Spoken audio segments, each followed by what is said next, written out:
No, no, no, no, no. Please. Okay. Okay, we'll do it.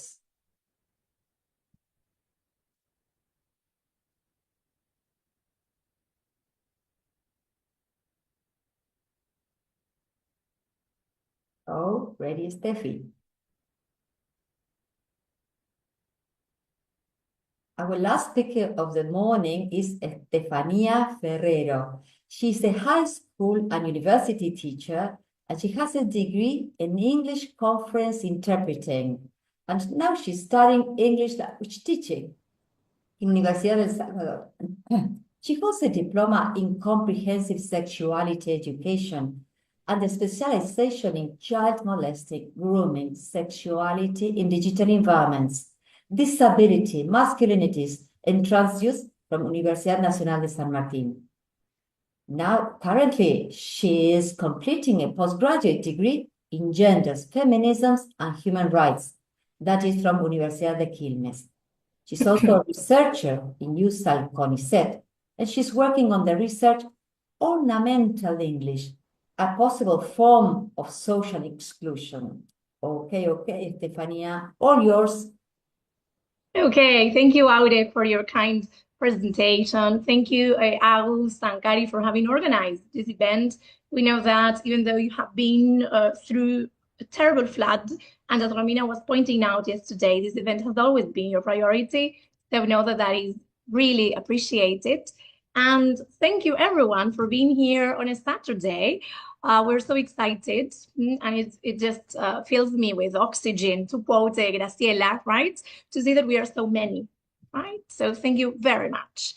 So now, perhaps if you can give me permission to share my screen, please, so that we start.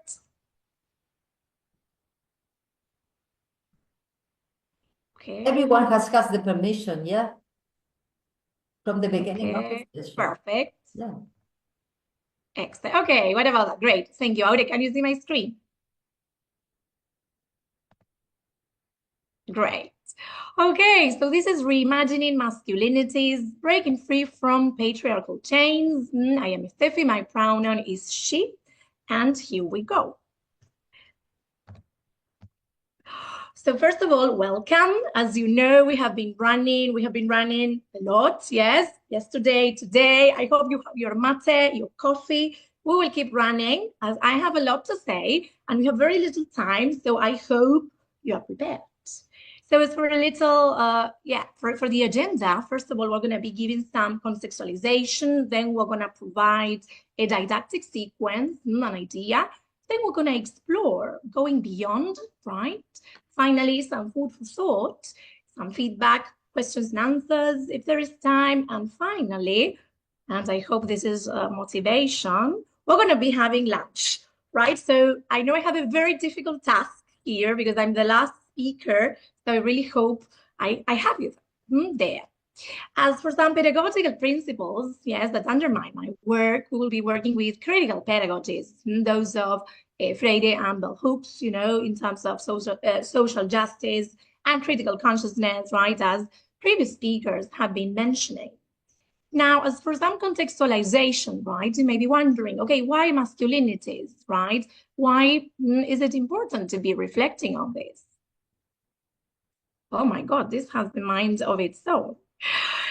So actually, with the advancement of women's and diversities movements, especially with movements of feminism and different diversities, according to Bonino 2004, there has been a series of different men's reactions, right? And we can actually see it in classrooms as well, not only in society, of course. So we have been, noticing some sort of puzzlement, perhaps some defensiveness, some resistance, and some rejection, right?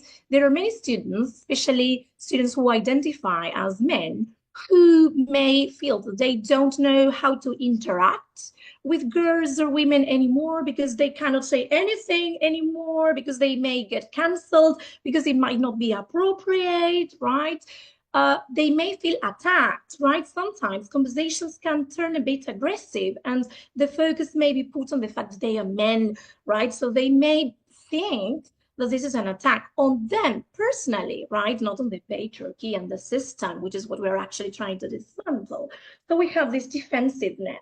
And in the worst case, resistance and rejection, right? Especially towards the gender perspective, right? As, of course, a comprehensive sex ed access.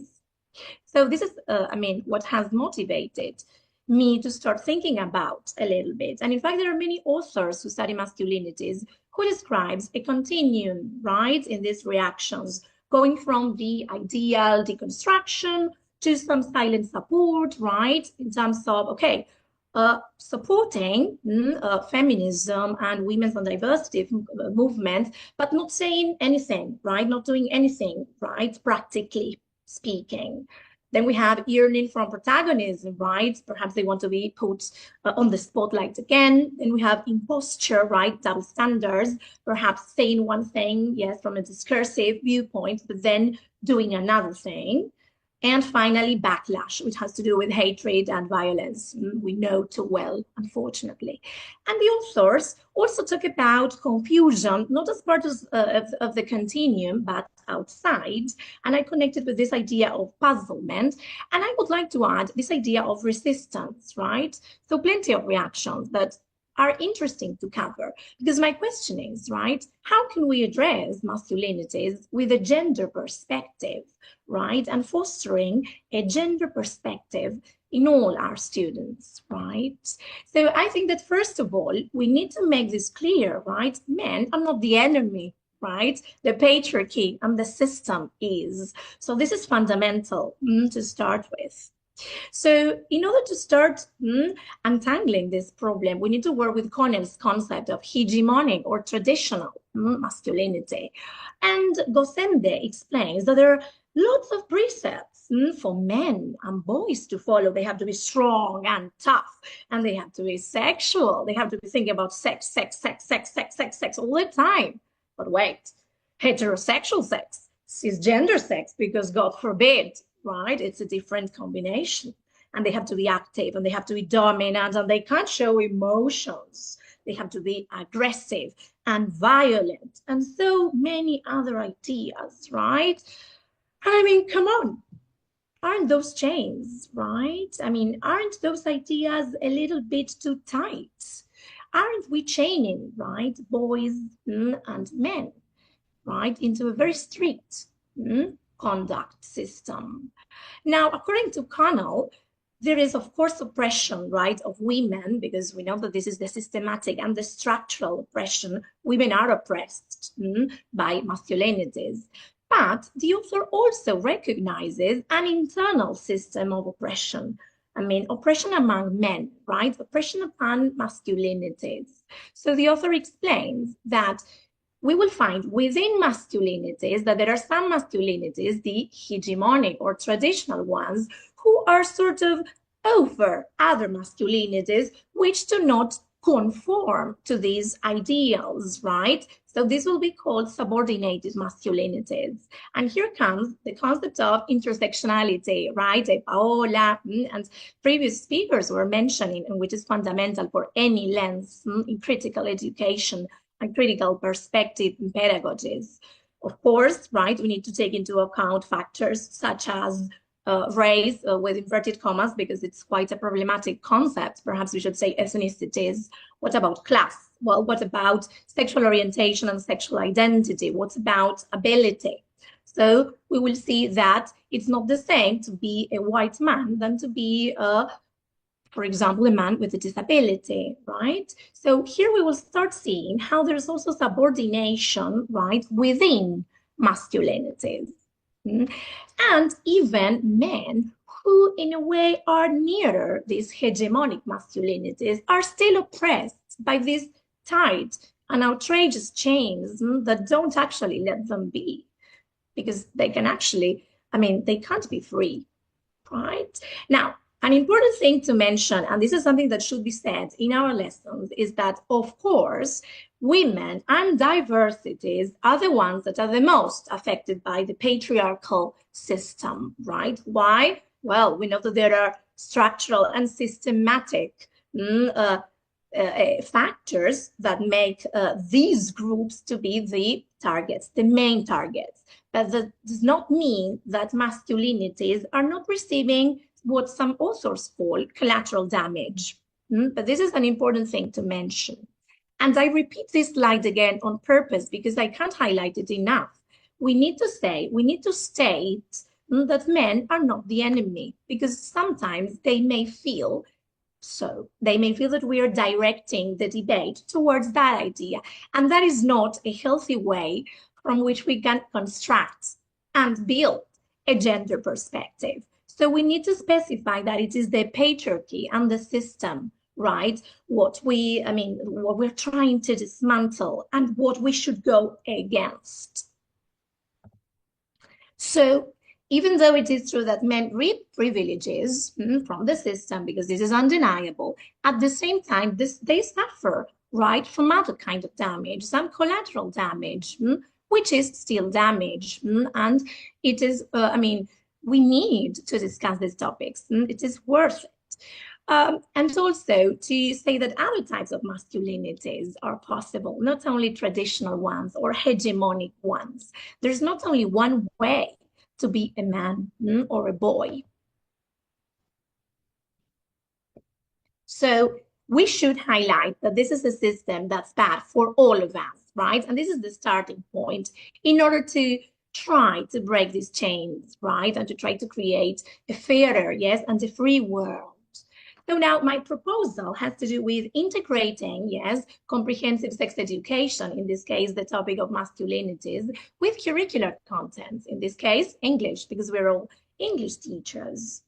Furthermore, we will be working with a reflection on textbooks and material in line with what Paola, Noelia, and Juliana have been telling us. We're also going to profit from emerging situations. And finally, we will think about the ways we inhabit the classroom, again, to foster healthy masculinities. So to start with, let's work with a didactic sequence. This has been carried out in 3 classes, and this is just a trigger. The idea is that you adapt it, yes, for any levels. This has been carried out in secondary school, senior year, with a very high level of English, C1. This is a bilingual school, but this can be adapted, yes, to other levels. And now we will see some methods and techniques which will help us to do so. So to begin with, let's start thinking about one of these strategies, right, in order to include comprehensive sex education in a transversal way. Again, as I think Paola was mentioning, and not only with the topic idea, but from a cross-curricular and real transversal perspective. So we take some points, some language points from our syllabus, and we will integrate them and we will intertwine them with the comprehensive sex ed syllabus, that is, el lineamiento curricular. So in this particular case, we have worked with passive, yes, and some productive and receptive skills in terms of English syllabus. And we have connected it and intertwined it with the following contents from comprehensive sex ed syllabus: gender roles, of course, and in particular, masculinities. So some of the learning objectives have to do with the development of critical thinking and a gender perspective, right? To acquire the content masculinities, to reflect upon gender roles, of course, to develop, yes, our language skills and particularly passive voice in terms of grammar. But again, this is just a trigger.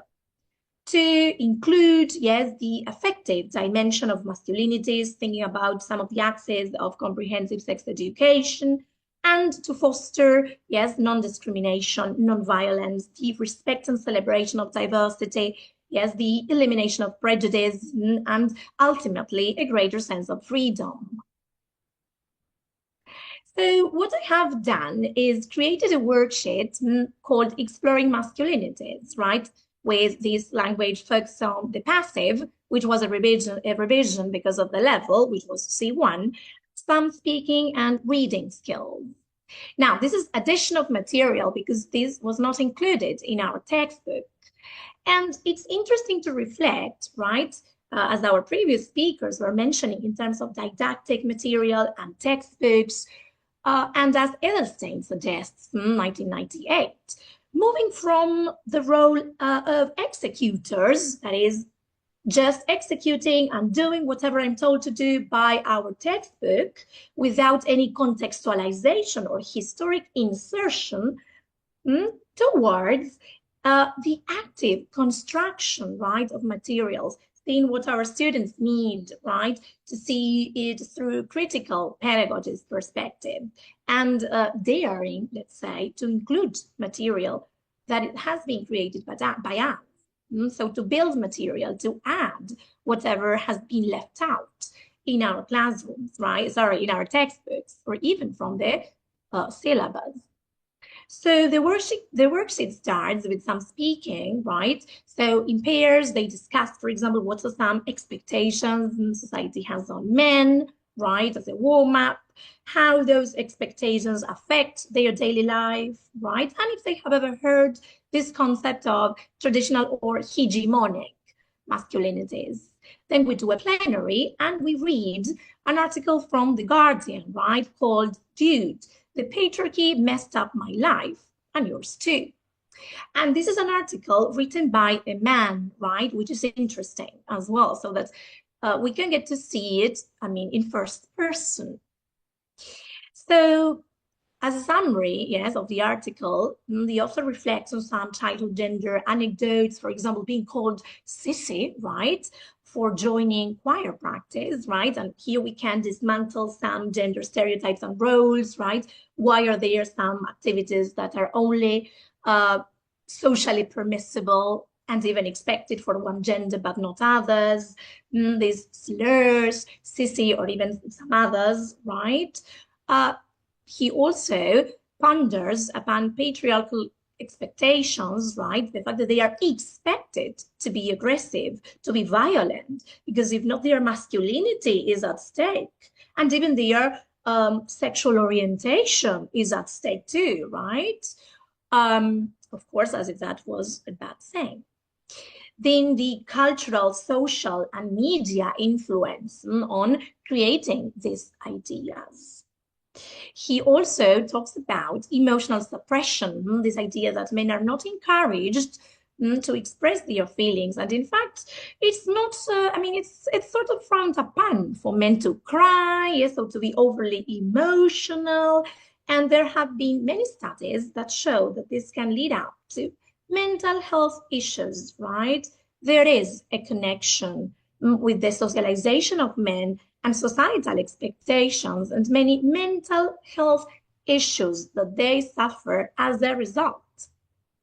And in fact, according to the WHO, suicide rate among males is more than 3 times higher than that of females. And this is very serious, right? So this is interesting. And of course, whenever we talk about suicide at school, we should take the necessary precautions, right? And to specify that this is never a good option, that there's always help, right? And that this is something that can be tackled, right? That this is not a solution. Now, as a call for change, to end his article, he talks about new ways to think of masculinity, or even masculinities in the plural, right? Highlighting this idea that there's not only one way to be, and the advocacy for greater freedom. Then true or false exercise. This has been done by ChatGPT, so you don't need to spend, much time. You can do this with any article, with any material, right? Or it can also be some questions.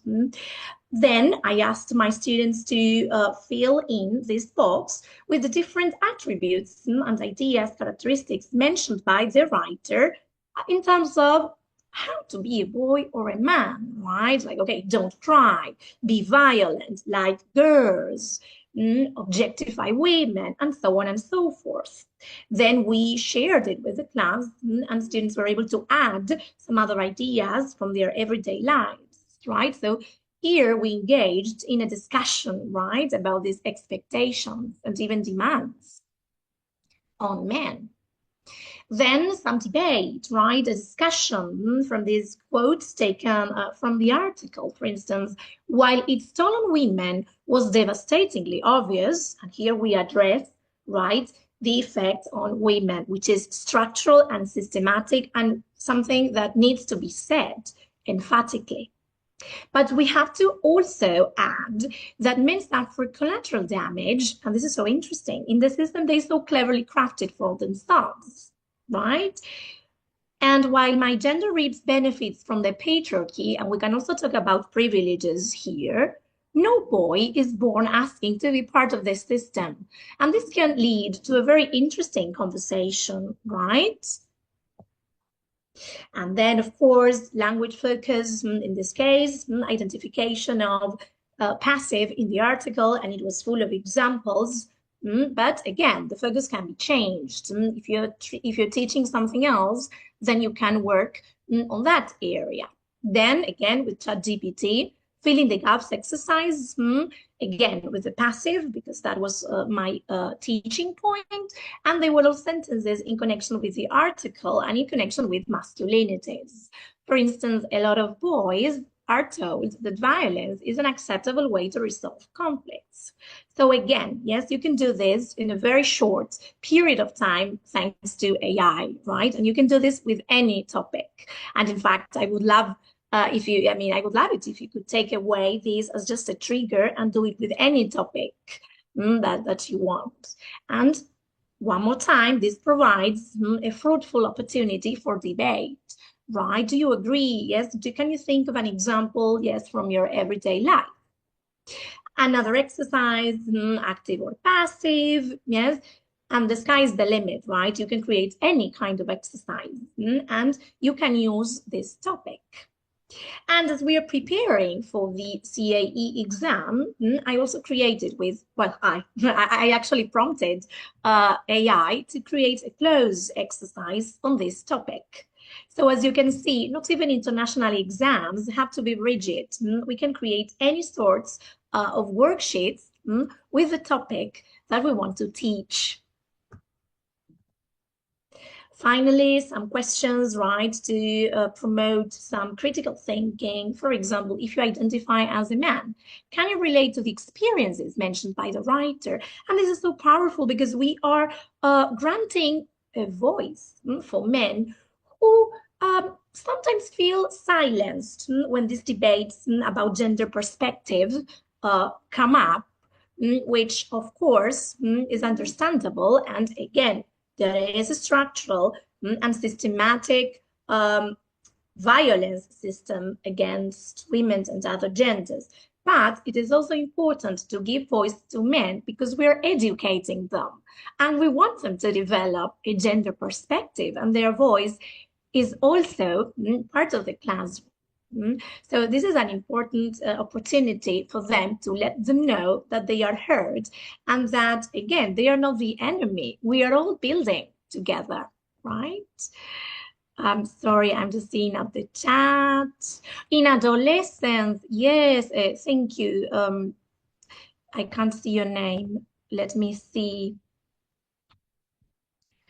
Thank you, Alicia. Yes, definitely. I think that adolescence has revolutionized, right? These ideas of teaching masculinities and some other topics.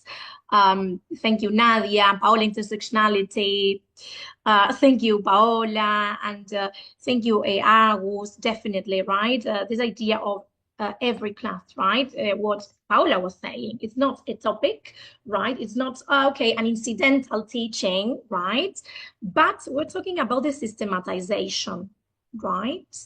And later on, we will see cases of emerging situations, right? To profit and again, to teach these all the time and in a systematic way. Then according to the article, how do these patriarchal codes of conduct affect men? Right? How does the media, our upbringing, this is fundamental, right? Because our upbringing, education, and socialization foster and creates these ideals of masculinity, right? What happens if a boy does not follow? And here we can talk about peer pressure. We can talk about affectivity. We can talk about many topics that are pertinent. What can sorts of detrimental masculinities be challenged, right? How can we break free from these chains? Another activity was connected with listening, reading, and speaking skills. And here I brought a TED Talk. I love TED Talks, and they bring about interesting topics. In this case, it's called A Call to Men by Tony Porter. Again, yes, a man talking about these topics, which may be interesting in terms of reference and role models for men, because they may see other role models outside, but it's good to provide them with healthy models. And we have only used the first 5 minutes because it was really long. And I have to warn you, then by the end, he mentions a case of abuse, so it might be triggering for students. So we have only worked with this first part. You can find the TED Talk. As a summary, he talks about, again, personal anecdotes on gender roles, gender norms, how his father was embarrassed of crying in front of him, even after bearing, yes, his son, I mean, the speaker's brother. And then how that established a pattern in the behavior, as some other speakers were talking about, right, when you talked about social work. And he explains how he replicates that with his son, right? As opposed to the treatment he gives his daughter, right? How he allows his daughter to cry and to see, and not to see him cry. Sorry, and in the case of the boy, yes, he doesn't allow him, right, to see him cry. Also, in terms of the devaluation of women, right, being women as objects, as pieces of meat, right? And of course, something that leads to disrespect and violence. And he introduces this wonderful metaphor of the man box, right? A set of societal expectations for these traditional masculinities with all these precepts that we have been mentioning, right? Don't cry or openly express emotions, with the exception of anger. Suspicious, interesting to debate, demonstrate power, control, aggression, dominance, do not be like a woman because they are inferior, oh God. Don't be like a gay man because that's similar to a woman, stereotypically, so that would be wrong, right? Be heterosexual, and I would add cisgender, and view women as a piece of meat, right? So in a way, I feel that this box equals the idea of chains, right? The way we box. It's a very powerful metaphor to think about the way we pigeonhole and we limit men. And the speaker ends the talk with a call to action, urging men to break free, right, from these chains, from the man box, embracing a more inclusive and a healthier masculinity, or masculinities, I dare say, in the plural, and to actively work, collectively work, right, as Noelia was mentioning, to challenge and change harmful gender norms, right? Break free from these unhealthy and detrimental chains. So we did fill in the gaps activity. Again, this has been created by ChatGPT. Yes, so it does not take much time. You can do this with any topics. Or if you feel that this is too high a level, you can do this with a reading, with a transcript. You can even adapt the transcript with ChatGPT so that it is, I don't know, B2 level. Then we did some speaking, right? So they had to discuss this concept of the box, and they had to provide examples from their everyday lives of each precept, right? Or even add others. And it's very interesting to see how men, women, and other genders, our students, contribute with things that they experience every day. Mariana, thank you very much for your comment. To escape mental prisons, this is such a powerful image, the idea of a prison. I love it. It's so important, right? A prison, definitely. It's important to emphasize that they can do it on their own, definitely. Again, collective action and the role of adults, right? Which is fundamental. Thank you. Nadia says we were working on a poem Mirar el atardecer es de, well, I'm not going to say the slur, definitely. They have this confusion with sexual orientation, and in this case, watching a sunset. That is so weird. I mean, what does it have to do with it, right? It's so interesting to start deconstructing. And I always say the same. It is amazing that this comes up in the classroom. Don't get me wrong. It is not amazing that our students are engaging in discrimination or homophobia and so on. But it is fantastic that this is coming up in class, because where else, right, are we gonna have that protagonistic place to teach them, yes, and to educate them and to build knowledge? Because if this happens in the club, if this happens, I don't know, in this at the stadium or at home, perhaps this goes unnoticed, perhaps this is not addressed. So the school and the classroom is the place where this should come up, because it is the place where we can problematize it. Thank you, Nadia, for your comment. And I highlight the importance of taking this as a fruitful comment in terms of, okay, let's use it as a teaching moment. So first of all, okay, so why, I mean, first of all, what would be the problem if someone were homosexual, right? First of all, try to think about that. And also, what's the definition, right, of sexual orientation, right? It was a great teaching moment. Thank you, Nadia. I imagine. I think it's an amazing opportunity. And working again with stereotypes. Later on, we're going to work on how to address this and how to use these emerging situations effectively. But thank you very much for your comment. Then some reflection, whether they like the textbook or not, things that men may feel they have to do to conform, right? If these things are dangerous or harmful, right? And here some students mentioned, for example, obsession with gyms, right? Even eating disorders, taking different unhealthy hormones. So this is interesting, right? And again, the role of the adult, highlighting why this could be dangerous, the dimension of affectivity, right? How may a man feel if they do not conform? Finally, some critical image analysis, right? They had to choose some pictures, right, from the set, and they had to explore and analyze critically whether they challenged or reinforced traditional ideas of masculinities, and which kind of message or social commentary the author was trying to give. So as you can see, we have some chains, we have sadness, but then having to pretend to be strong, right?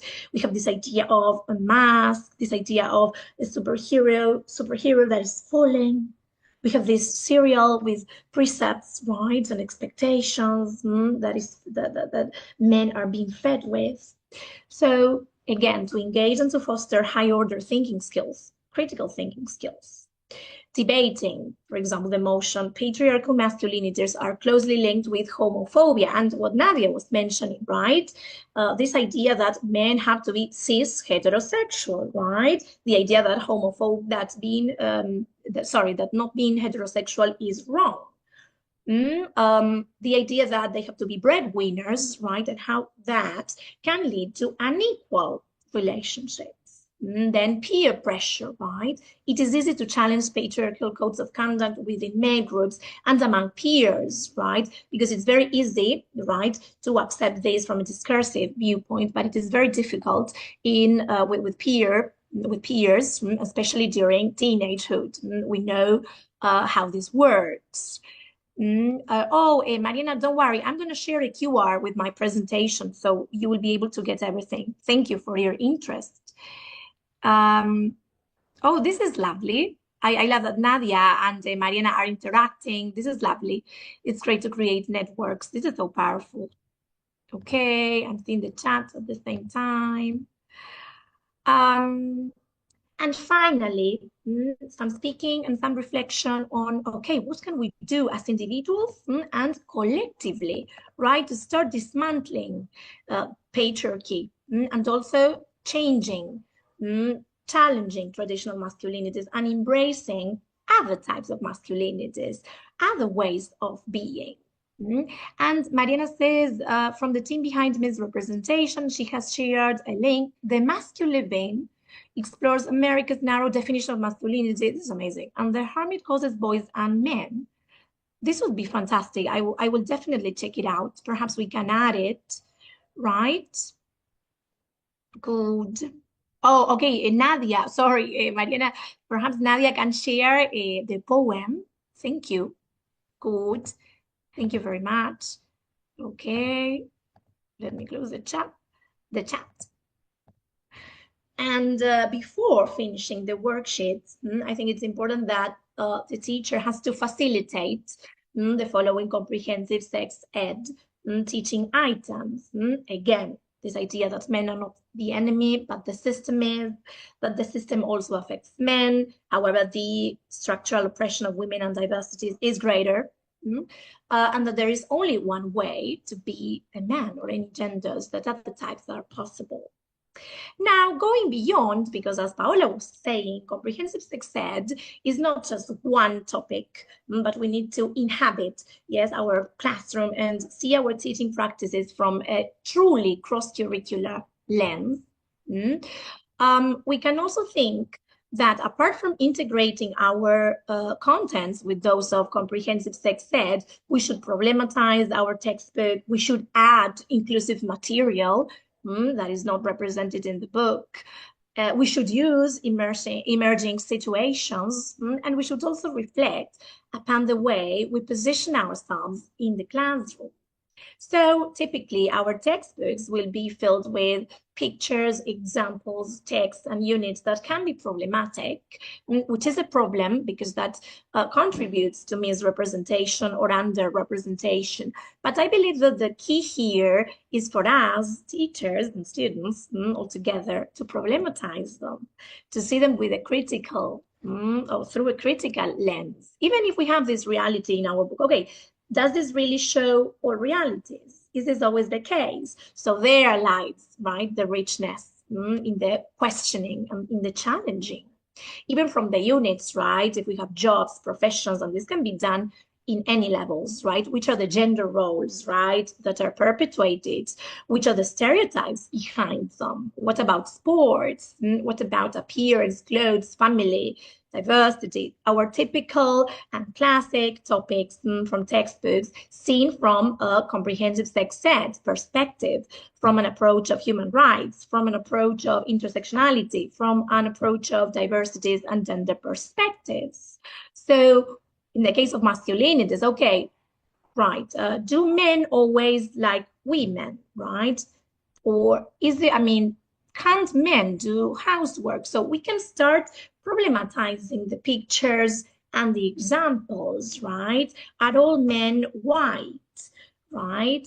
Are all men, or do all men have this ethnicity? So these kind of questions may foster critical thinking, right? In the class, in the textbooks that we may be made to use, because some schools may force us, right? And I mean, we might not have a choice. Even from beginners or earlier levels, right? Typical family trees, even though, of course, nowadays there are different books and there is more inclusion, yes, still there is material that keeps perpetuating these ideas, right? If we don't say anything, we are perpetuating. This is fundamental, right? If we don't problematize our textbook or a comment, we are in a way on the side of the oppressor, right? As we always say. And as we were talking about before, using emerging situations as triggers, right? Comments that we may hear in or outside the classroom. It does not matter if we are walking down the stairs, if we are in the playground, if we are, I don't know, at the PE class or going towards the PE lesson, whatever, right? We may hear comments among peers in Spanish, right? Como se macho, okay, and the slur, right? Like man up, or don't be such a, and the slur, right? Or, I mean, we can even hear, I need a boy, right? So that I can move these desks, right? So start problematizing, right? okay, why a boy, right? And what is the stereotype behind that? Are all boys this way? And what about women and other genders? Can't they lift, right, a chair or a desk? So using these situations as very, very useful triggers for a discussion. Aggression, such as slurs and insults in terms of masculinities. Unfortunately, we hear them all the time. For instance, slurs for homosexual or non-heterosexual or non-cisgender men. And in many cases, for things that don't have to do with sexual orientation or gender identity. Anyways, if they were related, it would be wrong as well. But starting to deconstruct and also to show that they are wrong and that they are not accepted. They are unacceptable and they won't be tolerated. And there cannot be pedagogical silence here, especially with discrimination. These jokes with 300 inverted commas, because they are not jokes, they are aggression. Or, for instance, taking incidents, right? Signs, posters. Well, for instance, senior students tend to put up plenty of posters, and sometimes they promote ideologies that are controversial or that contain problematic and even discriminatory messages. So it is worth challenging and questioning them, and also showing that some, in the case of discrimination cases, are wrong and that are not accepted, not acceptable. So again, there cannot be pedagogical silence, because if we don't say anything, we're also saying something, and we're also teaching something. We are perpetrating. And finally, the way we inhabit, the way we position ourselves in the classroom, right? Visibilizing, naturalizing, right? Using our blackboards for opportunities to teach that other masculinities are possible. And now we're talking about masculinities because this is the topic of my presentation, but we could expand this to all topics, right? Tom and Peter got married, simple past, right? Why don't we ever, right, give examples visibilizing other, right, sexualities which are not the typical cis heterosexual hegemonic one? My dad was doing the dishes when, I mean, it can be sort of in disguise, right? But this has a very powerful symbolic effect. We may be teaching past continuous, and instead of giving the example, I was walking down the street when, we can use this as an opportunity to introduce a challenging idea, which may go against what students are used to seeing in their textbooks. Tom's doll, it can be with possession, it can be with elementary grammar topics. The man who was dancing ballet, relative clauses. I mean, we can always find a way, yes, to make this something that is constant and systematic, not only an incidental worksheet, but something that is our second nature, right? Thank you, Mariana, for your kind comment. Thank you. And as a recap, before we go, my proposal is to integrate comprehensive sex ed, in this case masculinities, with curricular contents, problematize, question our textbook, add inclusive material to add inclusive practices, to add more voices, use emerging situations as powerful triggers for comprehensive sex ed teaching moments, and inhabiting our classrooms through a comprehensive sexuality education lens. And I would say even beyond the classroom, because we're all the time educating when we are at school, or when we are outside school in a competition or whatever. We are all the time teaching whenever we are with students, so it's not just the classroom. And some food for thought for us to keep reflecting. Remember that there is no such thing as not teaching comprehensive sexuality education. It does not exist. It is an idea that is just not possible, because even when we think that we are not educating on comprehensive sex ed, we are also educating. We are perpetuating the idea that it is a taboo. We are perpetuating the idea that children and adolescents do not have this right. We are perpetuating the unequal power structures that govern us in all levels, right? So we are taking the side of the oppressor. We are taking the side of oppressive systems. So not educating on comprehensive sex ed or thinking that we are not educating is also teaching our students quite a lot. Remember, it is our responsibilities and as duty as teachers. There is a legal and an ethical framework, and it is our students' right. Remember that our students are subjects of rights. So if we don't do it, we are failing our students. We are failing them because it is our right. It is their right. And remember that students are change agents, and they can help us create a more inclusive, fair, free, and equitable world. And we can help them, providing them with tools, helping them develop tools, building tools together with them, because we learn so much from this exchange with them. And as I always like to say, we are teaching language in our case. But what are we doing with that language? What do I care if my student knows the simple past form of the verb go, but they are gonna discriminate? What do I care that my student can't communicate in English if they are gonna be violent towards women and other masculinities, other genders, right? So we as teachers have an immense privilege, a privileged place, a privileged space to deal with these kind of topics and to provide students with tools and to build tools with them alongside in the way. So we must use it. And English is a very malleable subject because we're teaching language. We're teaching, in this case, English. So whatever we teach is full of content. Now, what is that content? Who is profiting from my teaching practices? And who is not receiving any profit, but on the contrary, who will be harmed? Which groups will continue to be oppressed by my way of teaching?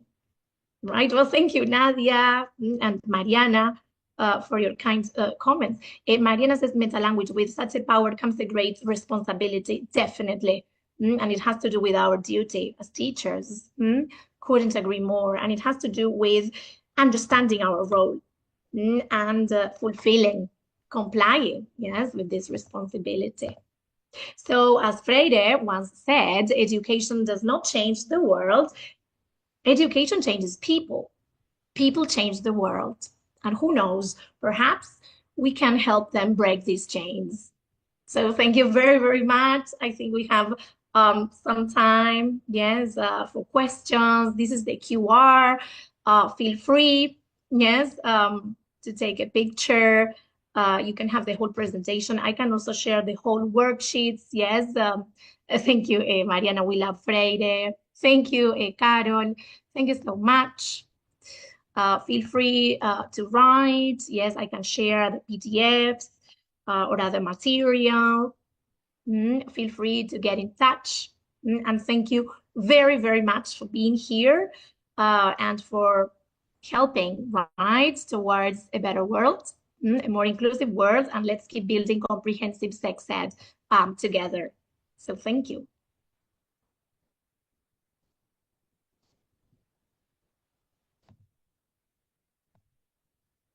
Okay, thank you, Flavia. Thank you, Alicia.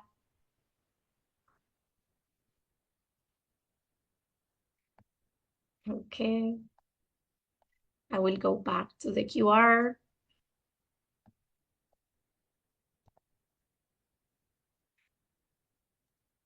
Thank you so much, Steffi. And I'd like to add that with Cari, we met Steffi at La Pampa, at the FAPI in Santa Yeah, you Rosa. did.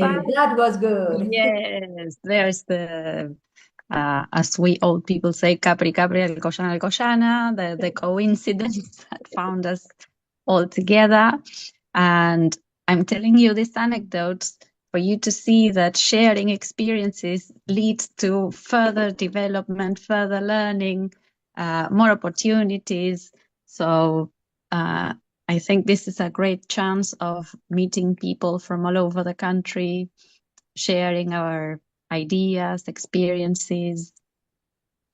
And I've added in the chat the link to the feedback form if you want to receive your participation certificates and, well, an invitation for the further sessions of the CSE Marathon.